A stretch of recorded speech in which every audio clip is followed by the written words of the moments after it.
The Galactic Council chamber buzzed with the usual cacophony of 1,000 different species, each convinced of their own superiority. Ambassador Kelthor of the Vraxian Empire leaned back in his crystalline seat, his 4 eyes gleaming with contempt as he reviewed the latest intelligence reports on humanity. "They still haven't responded to our ultimatum," he announced to the assembled delegates, his translator converting his chittering into the common tongue. 72 standard cycles and not a single transmission from Earth or any of their pathetic colonies. Laughter rippled through the chamber. The humans had been given a simple choice: submit to Galactic Council oversight and surrender their advanced FTL technology, or face economic isolation and potential military intervention. Every species in the known galaxy had complied when faced with similar demands. The Council's fleet was unmatched, their combined technological might overwhelming. "Perhaps they're still trying to figure out how to use their communicators," sneered Ambassador Jakea of the Peltharian Confederacy, her serpentine form coiling with amusement. "These humans are barely 2 centuries into space travel. They're infants playing with toys they don't understand." Kelthor activated the holographic display, showing humanity's meager holdings: Earth, Mars, a handful of colony worlds and scattered mining operations, 47 systems, a population of barely 15 billion, no significant military presence detected beyond their primitive defense satellites. He paused for effect. They posed no threat whatsoever. The Council's supreme arbiter, an ancient being of pure energy named Luxara, spoke for the first time in the session. "The human silence troubles me. In 3,000 years of Council history, no species has simply ignored us." "Then perhaps," Kelthor replied smoothly, "it's time we remind them why that is unwise. I propose we dispatch a fleet to their homeworld. A show of force. Nothing that will cause significant casualties, just enough to encourage compliance." The vote was unanimous. Within a cycle, the Council's 3rd Expeditionary Fleet departed for Earth, 300 vessels, enough firepower to crack a planet's crust.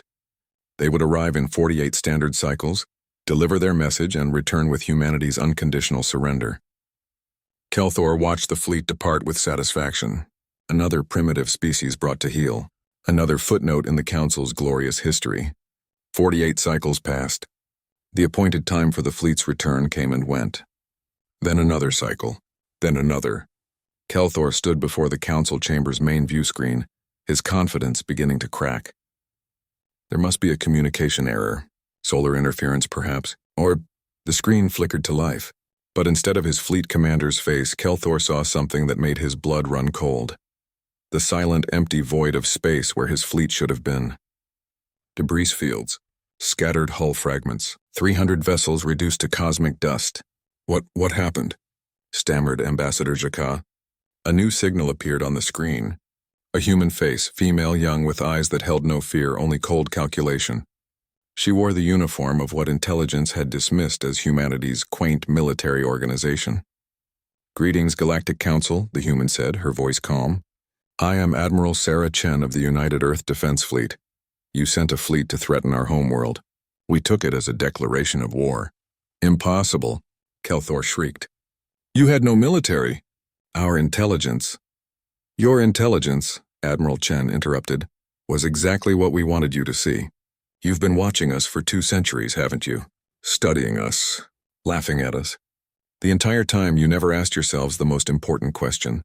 Why would a species that developed FTL technology in a single generation be content with 47 systems?" The view screen split. Images flooded across it, thousands of images. Shipyards, massive orbital constructions. Fleet after fleet after fleet emerging from concealment in deep space behind moons within asteroid fields. Not hundreds of vessels, not thousands, millions. "While you were busy being superior," Chen continued, "we were busy being paranoid. We've been listening to your broadcasts for 200 years. We learned about the Council, about your compliance protocols, about the 63 species you've subjugated under the guise of galactic order. We decided we would not be the 64th. Luxara's voice trembled as she spoke. "This is impossible. The resources alone." "We're good at war," Chen said simply. "It's basically all we did for 10,000 years before we reached space. Building weapons, developing tactics, preparing for threats. You gave us 2 centuries to prepare for you. We used every second." The images on the screen shifted again. Human fleets were positioned around every council member world, not in orbit that would have been detected, but close enough, hidden in ways the council's sensors couldn't detect, using technology they didn't understand. "Here's our counteroffer," Admiral Chen said. "The Galactic Council is dissolved, effective immediately. Every subjugated species will be granted independence. Your military fleets will be decommissioned, and you will never ever threaten another species with compliance again." "You can't," Kelthor began. "We can," Chen cut him off. "And we will. You wanted a response to your ultimatum? Here it is. Humanity does not kneel." The screen went dark, but not before one final image appeared. Earth's sky filled with ships, not council ships coming to conquer, but human ships departing to liberate.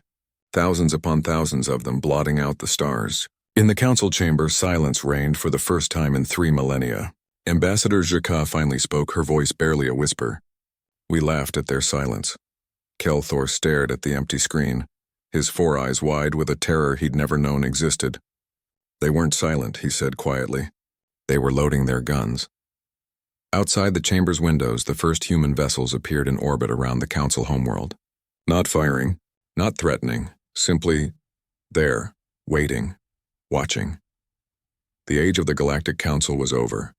The age of humanity had begun, and across 1,000 worlds, species that had forgotten the meaning of freedom began to remember, as human ships filled their skies and broadcast a simple message: "You are free, and we will ensure you stay that way."